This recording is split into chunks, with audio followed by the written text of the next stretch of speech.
Hi everyone, this is a video tutorial looking at flatting in Photoshop. There's a little bit of a difference in that we're looking at a new program called Krita, which will hopefully speed up the process. I'll begin by showing you the basic processes for flatting, so you understand that, and then we'll jump to the new process where we'll use Photoshop and we'll use Krita and hopefully speed up the process for all comic colorists out there. So to begin, we've got this page of fantastic art by an artist called Chris Imber from a series called The Last Sheriff, which I'm plugging because that's my comic. I'll begin by showing you how to do the basic flattening process on these two panels here. As you can see, we're in Photoshop CC. I think the 2017 version, but the process I'm going to show you should work with all versions of Photoshop, so it should work for you all. So to begin with, we'll have a look at the tools that we'll be using. There's, I think, four that we'll use for the basic flattening process. These are the basic lasso tool that we've got here. These are the settings that we'll use for the flattening process. I'm just trying to zoom in on that for you there. So you set the feather to 0, the anti-alias to it should be unchecked there. So that's the first tool. Turn off. And this lasso tool is basically used for mapping out all the general kind of like loose shapes that we've got here. So that's the general lasso tool. Then we've got the polygon lasso tool here. Again, we've got the feather and the anti-alias set to both set off or set to 0.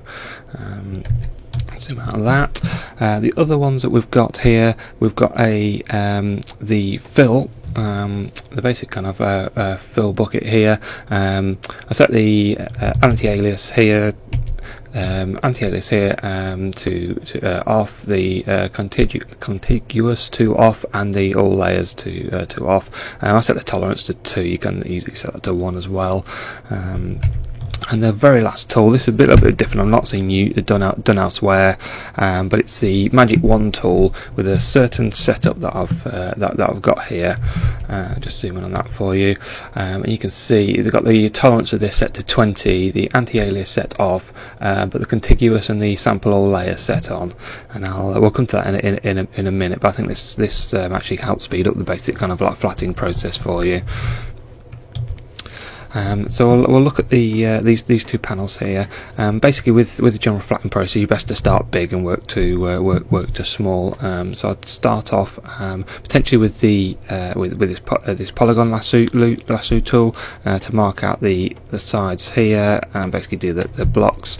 But what I would actually do now is jump to the Magic Wand tool and actually select the outside here. And what you'll see that's done is selected all of the outside here, outside of the line. You can see it's kind of bled over here. So what I'll do is just oh, sorry. One of the other tools I should have mentioned was a pencil tool, which is the kind of the basic drawing tool. Use this when you're flattening, and don't use the brush. So what we'll do here, just to fill in the thing here, fill in the block here, and again try and use the Magic Wand tool, and there you go. That's selected all the bit I need. No, it hasn't. Let me fill in that bit there. So there you go. It's kind of selected all the outside there. The bit you'll probably sort of saying, and you'll notice, is that it's not actually kind of like going over the line here. So that's a bit of an issue for us. And what we can do here is basically expand this selection so it does cover those. It does cover over that line, and then plugs in all these little bits of artifacts and the gaps we've got here. To do this, you go to Selection, Modify, Expand. I've got 20 here. What I would normally do is not actually use this dialogue. I've actually got this set up as an action to expand just by 1 pixel. As you can see over here, basically expand by 1 pixel set up as an action here, and I've got it assigned to the F2 key. So all I do is I use that. Use this Magic Wand tool, select this whole area, and basically keep on hitting F2 until it expands the selection enough. That looks pretty good. I haven't got any of those artifacts left, and then I can just go in there and fill that in. So that's very quickly sort of filled in that big area, and I would come down here and do the same here. I know I've got those little areas there that I need to fill in. The rest of the boxes look solid. Select that area. Expand and fill, and you very quickly filled in all those areas rather than having to individually go around and with a polygon lasso tool and map that out. So that's a bit of a quick one to start with.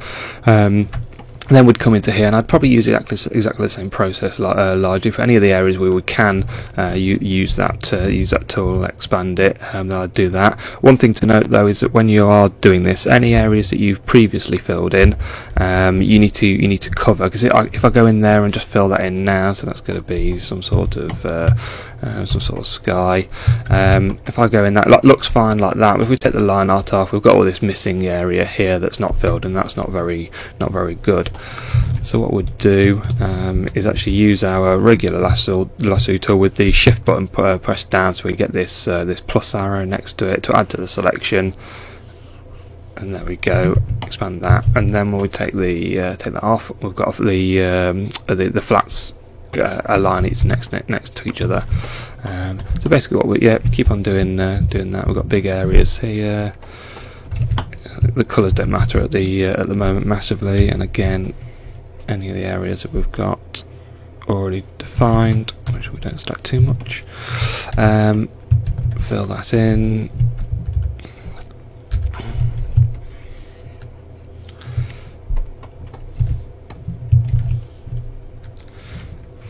And areas like this, then I'd probably jump to the polygon lasso tool, because it's kind of quite a broken little section that we've got there. So jump straight to that. Get the polygon lasso tool in. And when you flat it out a lot, areas like this are very easy. You can just go all around the outside of this. Now and fill that in. So that's very quickly done already. I'm going to try this section. Hopefully this will work as well with this tool. This might be a bit worse because of all the different sort of textures that are in here, but we'll give it a go. Keep on expanding until we hopefully knock everything out without imposing on this character here. That looks not too bad. I think I need to go and add a few extra parts. Let's just grab that part. You probably notice here that I'm using I'm not actually selecting any of the tools over here from the toolbar, and I'm using the keyboard shortcuts. Really good habit to get into if you can. The keyboard shortcuts we're using here are L for the lasso tool, G for the fill tool, and W for the magic wand tool. You can see we're missing a few bits here.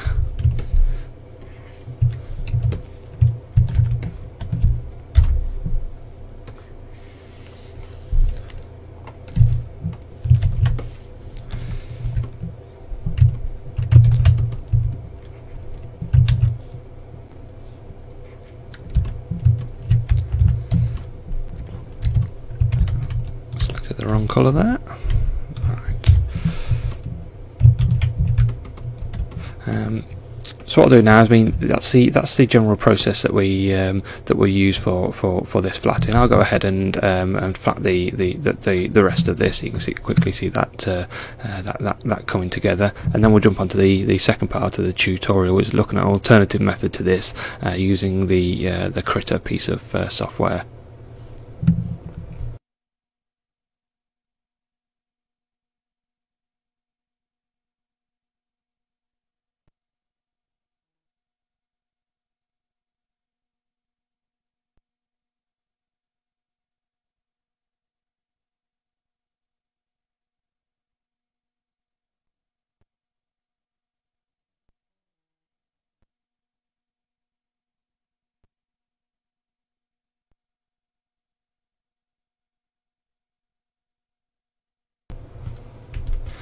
Okay, so we're completed on this panel now. I was going to do this other panel as well, but for the purpose of this, it's not going to show you any benefit right now. So that's how you would go about doing your basic flatting. You do that for the whole page.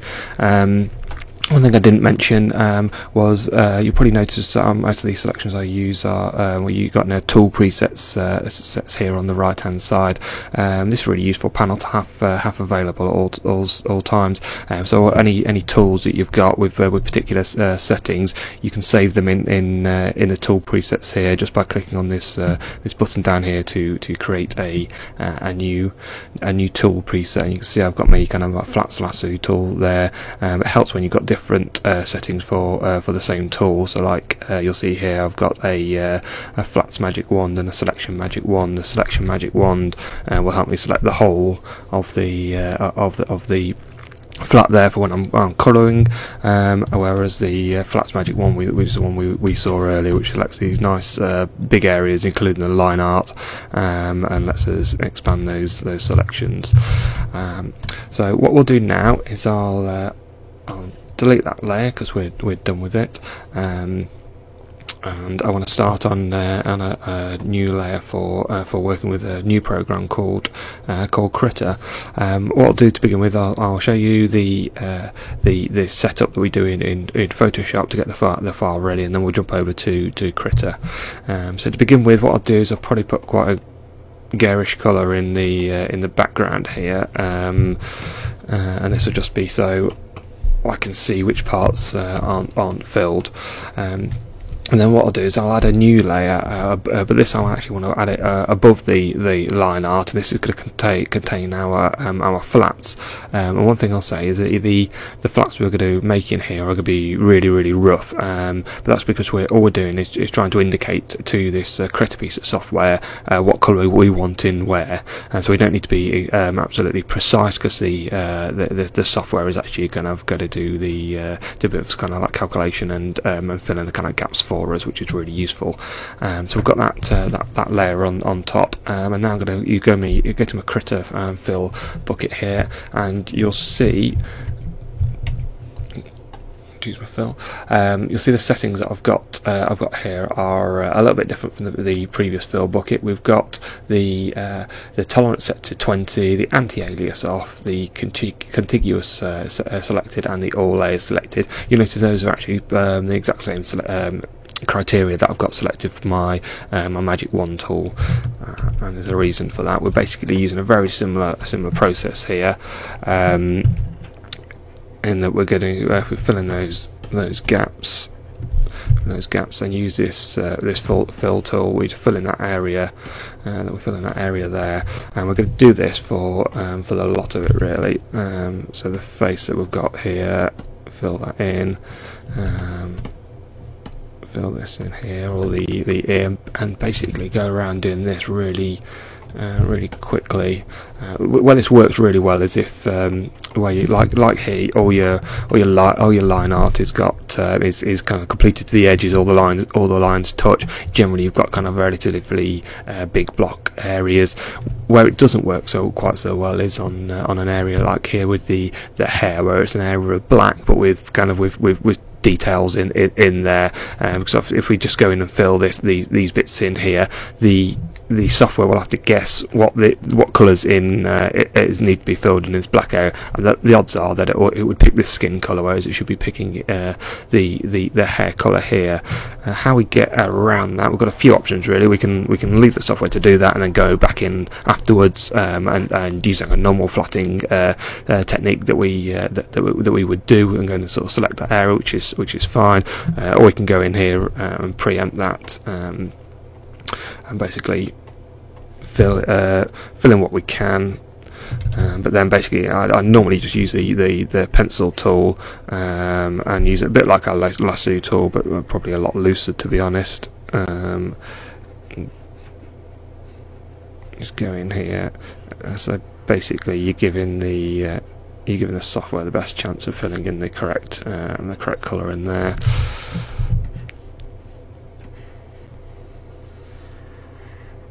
But the best thing about this is you can be really loose. You don't need to exactly align to the edge, because this software will take care of that for us, hopefully. So that's, yeah, it's even something like that. You see, even look quite a difficult shape. Hasn't taken us long at all to fill that in. So we do the teeth. Let me get the lip there.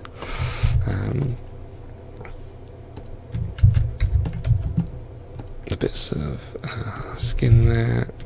So that's what we're doing really, is using the fill bucket just to go around and select all those areas. As you can see, I mean, this here, all these little bits of blood here are all kind of like one little click. Whereas, imagine if you got to go around with your standard lasso tool and sort of select each one of these individually, it just takes a hell of a lot longer. So hopefully you'll see it's a lot quicker process.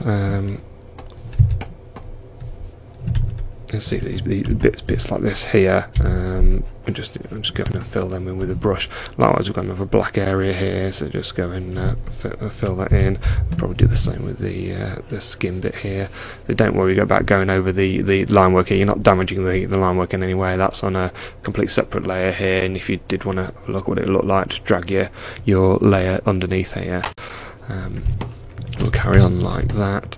The reason I use the that layer above there is one of the issues I found is that sometimes you click on the line art there and it'll fill in the a colour over the black line art, which when it's underneath you don't really notice. You can see that there. I've kind of like I didn't notice, but that affects all of your fills when the Krita software comes to do its magic. So use it above, and you can instantly see when you've made that mistake. So these are pretty horrible colours I'm selecting, but I'm not going to worry about that right now. So fill in all these bits. Let's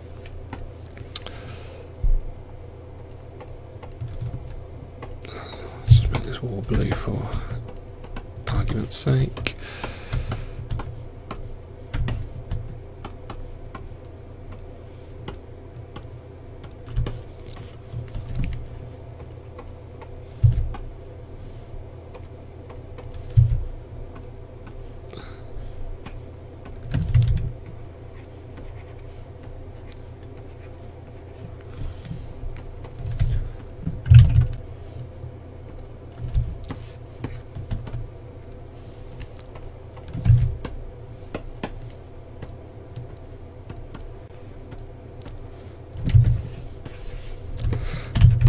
There we go. So you should be able to see that took a lot less time to actually to do the basic kind of like flatting on that compared to the other process that we were using there.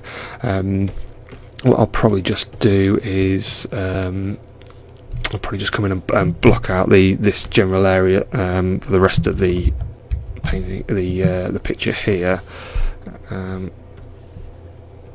only so Krita doesn't try to guess all of the colours that are in here. It'll just put in one block colour with any luck, and I'll just turn that off from all layers. There we go, just fill that in there. But then let's use something different actually. Okay, so that's the basic process in Photoshop. The last thing we'll just do is just delete this background layer, because we only actually want to be left with these two layers, with the basic kind of like colour spots here at the top, and then the line art layer. So what we'll do is just save that file now, and then we'll close it, and we'll jump into Krita. So I think it's a relatively new piece of software. I've not actually used it for painting purposes. I'm sure it's excellent, but I know Photoshop. I have Photoshop, so there's no real need for me to learn a new piece of software. But it does come with some cool filters that we've got available. So what we're doing here is just open our file, which is not in there. Okay.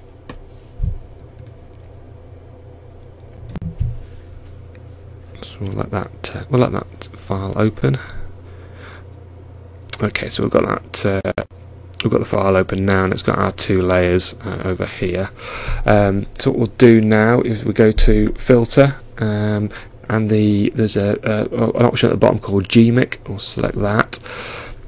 And there's only 2 settings you need to select within here. The input should be selected to all, and the black and white option, we're looking for black and white colorized comics, and everything in here is already by default set right. So the input layers, we're looking for the color spots first, and then the line art, which is the way we set it out, and the output layers, it outputs the extrapolated colours, and then the line art layers, and then if we don't see it, it doesn't really matter. You can just leave that and just click OK on that. And what the filter will work through now and just process that file. I mean, you can see I've got quite a big file down here. It's sort of 400 megabytes in size, so it kind of takes its time to work away on that file. And obviously that will depend on the speed of your computer, but as a whole, it's I found it pretty quick to use. The one thing I will say that I did discover is that this filter doesn't seem to work on Intel graphics chipsets. So possibly if you're working off a laptop, this may not work. And I had it doesn't seem to work on my Surface device. I'm sure they'll update that at some point. So keep on checking and going back. But yeah, just a bit of a warning. If you do find that crashes when you're trying to use it, it's likely it's not supported on your chipset, but any sort of desktop devices or any laptops with sort of standalone graphics cards in them should work absolutely fine. As you can see, it's now created our flat files here. You can see you've got the 2 layers here. We can ignore that. So what we're going to do now is we're going to save this as a TIFF file, and then basically re-import it into our Photoshop file and use that for our flats. So what we'll do is just do a file, save as TIFF, and just call this page 7 flats. Just the default selections on here are absolutely fine. Basically, it's just going to create a temporary file, which we'll select flatting. Here we go. So we'll reopen up our file. We can remove that now, and then just drag in our this TIFF file into our main thing. It should align perfectly anyway. Drag this under our line art, and you'll see those are pretty bob on, to be honest. I didn't do the eyes, but this is where you can come back in and you can do anything that you missed. Oh, one thing to say, I did pull this in. When you pull it in, it pulls it in as a smart object. If you just drag the file in, you can either do like I did there and just try and draw over it, and it'll get you to rasterize it, or you can choose the option here to right click and choose rasterize layer, and that lets you edit it. So you can just fill in any details we did miss, and probably a bit of the blood there should be a little bit longer, but as you can see, it looks pretty spot on, to be honest. Hide that. Yeah, so that's the general process. I find it generally a lot quicker for completing the flatting process, and not make it quite such a chore. So hopefully this is helpful. If it is, please leave a like or a comment, and share the video with any friends that you think it'll be useful for. So thanks very much. And if you did find this useful and you enjoy like the artwork, then please check us out at recklesshero.com, and you can also check out the artist on he's on Instagram at Art of Chris Imber, and the series is called that we're working on here is called the Last Sheriff. So check that out. It's on Comixology. So yeah, thanks very much for watching, and we'll see you soon.